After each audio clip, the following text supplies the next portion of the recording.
Bem-vindos ao canal O Sacerdote. Hoje nós estamos com 2 Samuel, capítulo 1, versículo 17. Mais uma vez estaremos falando sobre Davi e as suas aventuras. Bom, vamos ler então o que temos aqui. Pranto de Davi por Saul e Jonatã. Versículo 17. E lamentou Davi a Saul e Jonatã seu filho com esta lamentação, dizendo ele que ensinasse aos filhos de Judá o uso do arco, eis que está escrito no livro do reto. Ah, ornamento de Israel, nos teus altos fui ferido, como caíram os valentes. Não o noticieis em Gete, não a publiquem nas ruas de Asquelon, para que não se alegrem as filhas dos filisteus, para que não saltem de contentamento as filhas de incircuncisos. Vós, montes de Giboá, nem orvalho, nem chuva caia sobre vós, nem sobre vós campos de ofertas calçados, pois aí desprezavelmente foi arrojado o escudo dos valentes, o escudo de Saul, como se não fora ungido com óleo.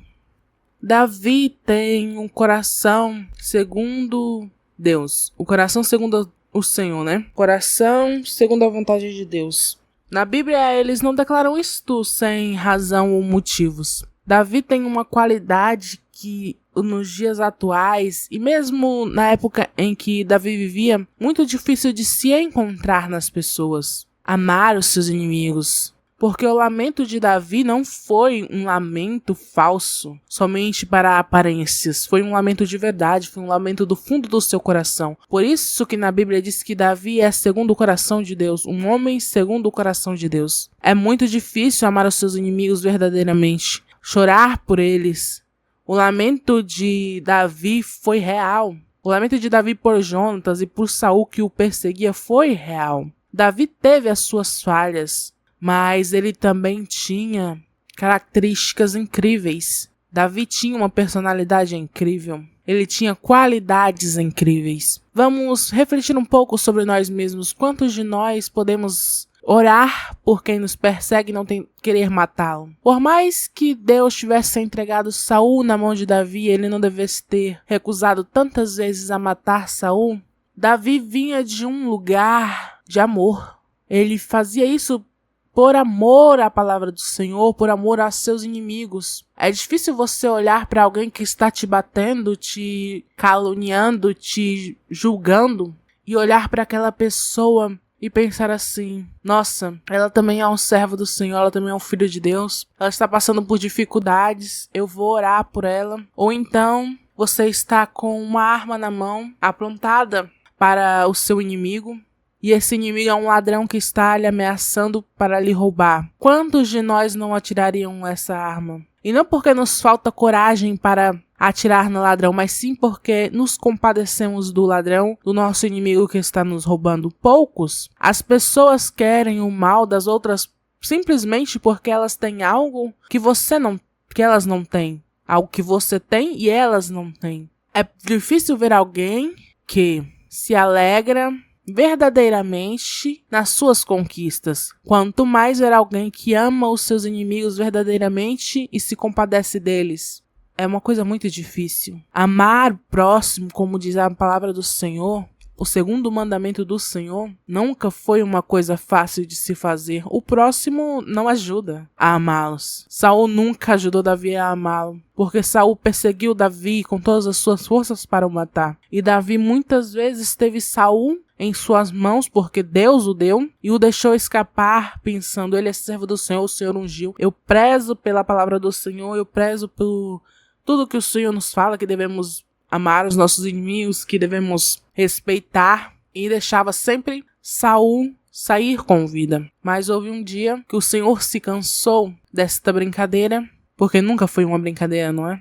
E ceifou a vida de Saul pelas mãos dos inimigos de Davi, por alguém estrangeiro. Davi se ressentiu disso, mas ele não tinha direito de se ressentir disso, já que ele tinha deixado Saul ir quando Deus já o havia entregado em suas mãos. Porém, o Senhor nunca culpou Davi ou o puniu por isso. E é por causa deste coração. Porque Davi realmente amava o seu próximo. Não era só de brincadeira. Não era só uma capa, como as pessoas fazem hoje em dia. Não era só por status ou aparência. Ele realmente amava Davi via nele o seu próximo, via nele o seu irmão, alguém a quem Deus tinha ungido rei, e ele encarava aquilo como somente Deus tinha permissão para tirar a vida dele e tirá-lo de onde ele estava. Mas Davi já tinha recebido a permissão para matá-lo de Deus, mas ele não o fez. E mesmo assim o Senhor não o culpou, porque ele amava Davi e conhecia da onde vinham as falhas de Davi e a sua falta de vontade para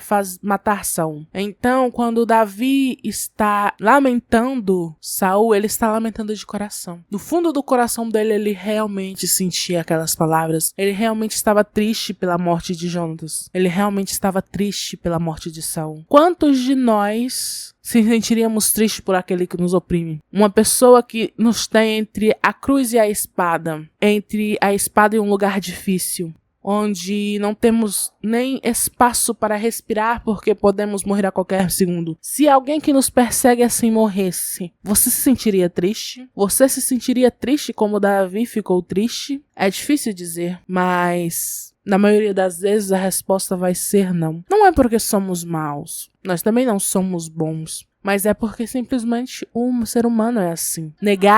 Seguir a Cristo é negar a nossa natureza. Seguir a Cristo é negar a nossa natureza. Porque a nossa natureza pede que odiemos aqueles que nos perseguem, que odiemos aqueles que nos fazem mal. Já o Senhor fala que quando alguém lhe bater, dê a outra face para que ele também bata. Que amemos o nosso próximo como amamos nós mesmos, para que nos compadeçamos dos nossos inimigos e oremos pelos nossos próximos irmãos. É muito difícil fazer isso. Não é fácil olhar para alguém que te odeia, que te quer morto e enterrado, e você vê nos olhos deles o quanto eles querem isso e encontrar em você coração para orar por eles e pedir que o Senhor os liberte. Não para que eles venham a gostar de você, mas para que eles venham encontrar o Senhor e mudar a sua vida e encontrar a salvação. Porque era isso que Davi queria para Saul e Jonatas, que eles estivessem do lado do Senhor Jesus, que é o lugar melhor que há. Era isso que Davi queria. É por isso que Davi tem na Bíblia um coração segundo a vontade de Deus. Não é porque Davi era forte, nunca foi isso, que deu a ele o título um homem segundo o coração de Deus. Não, nunca foi porque Davi fez muitas guerras e derrotou muitos inimigos e derrotou a Golias. Não, nunca foi isso. Davi derrotou e venceu muitas guerras e batalhas, até mesmo a Golias, porque Deus se agradou dele. Porque primeiro ele foi um homem segundo o coração de Deus. Davi não foi primeiro o grande guerreiro. Davi não foi primeiro o salvador de Israel que matou Golias. Davi não foi primeiro o rei. Davi primeiro foi um jovem humilde,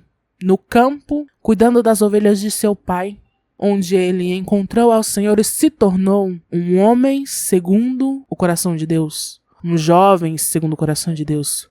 Porque as nossas conquistas vêm depois que nos entregamos ao Senhor. Não queiramos ser grandiosos. Não há nada de errado em querer ser grandioso, mas não queremos ser grandiosos antes de sermos algo para Deus, antes de estarmos fazendo algo para Deus. Porque a palavra do Senhor diz que obedeça ao Senhor, sirva e o ame, e o mais ele acrescentará. Temos que ser primeiro algo para Deus. Temos que nos tornar primeiro um homem segundo o coração de Deus. Porque o Senhor diz, obedeçam, sirva a ele e o mais ele acrescentará. Foi isso que aconteceu com Davi. Ele se tornou algo primeiro com Deus. Foi algo, obedeceu a Deus, serviu ao Senhor. Deus reconheceu o seu amor. E então todos os outros títulos, Davi o guerreiro, Davi o matador de gigante, Davi o rei, veio porque o Senhor acrescentou isto a ele. Porque Davi não foi primeiro o guerreiro, ele foi primeiro o homem segundo o coração de Deus. E as demais coisas foram acrescentadas a ele, porque o Senhor se agradava dele. Não por uma nem por outra razão. E esta foi a mensagem do Senhor. Queremos nós refletir e pensarmos se estamos sendo, igualmente a Davi, um homem que primeiro se entregou ao Senhor e adquiriu um título que na Bíblia nos fala, um homem segundo o coração de Deus.